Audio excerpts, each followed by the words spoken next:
earlier today, New York City mayoral candidate Brad Lander was arrested by ICE inside a federal court building. And it seems like we're going to see more and more and more of this. You have Senator Mike Lee, who goes on Twitter mocking what was an execution of elected officials and Democrats and their spouses. And he's going on social media making jokes about it. Yeah. I can't understand, Brooklyn Dad, just the times that we are living in today and how these MAGA Republicans can look themselves in the mirror and support this sort of behavior. Yeah, you're talking about Mike Lee's tweet where he said "Nightmare on Waltz Street." Right.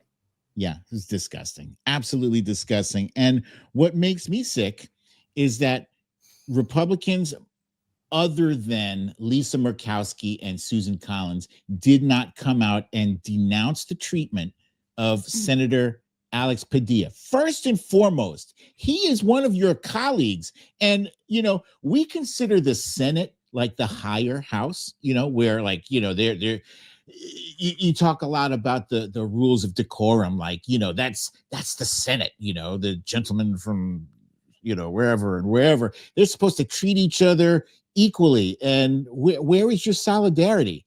Where is that? That's number one.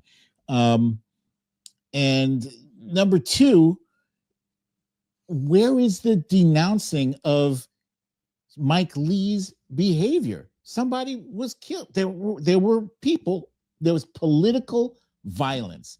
Let's get on the same page, right? Because I've seen a lot of tweets out there, people on the right trying to say, "Oh, this was a Democrat." And blah, blah, blah, blah. Look, it doesn't matter. First of all, we know that it was a registered Republican, but Correct. That's irrelevant. It's Correct. Irrelevant, right? Yep. What matters is that this person stalked and disguised himself as a police officer and used that to murder two politicians and severely wounded two other people. Right.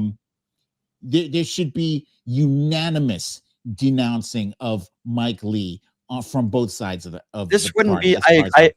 I agree with everything you just said. This wouldn't be the first time where violence was made a joke of by the right. You remember when Paul Pelosi was bludgeoned with a hammer, almost lost his life, and you had elected officials like Matt Gaetz and Ted Cruz spreading conspiracy theories about that it could have been some sort of gay relationship. And, they do this every single time there's a tragedy. The terrorist attack in New Orleans, they said it was Joe Biden's open border policy, and it was some sort of undocumented immigrant, when we learned this was a person who was born in America living in Texas. But they never retract also. Not only do they spread misinformation, and the Laura Loomers of the world, we're not talking about people, at the water cooler or people with very small platforms. The Laura Loomers of the world are blaming Tim Walz. They're saying, well, he didn't do a background check on this guy. And they have absolutely no idea what they're talking about. They claim it was the left. Elon Musk, of all people, went on social media with his enormous following and said, blaming the left and their violence for these attacks, when, as you pointed out correctly, this is a registered Republican. His own friends and family members have said staunch Donald Trump supporter who voted for Donald Trump. But you know what? People like you and I wouldn't be talking about his political affiliation if they weren't spreading lies.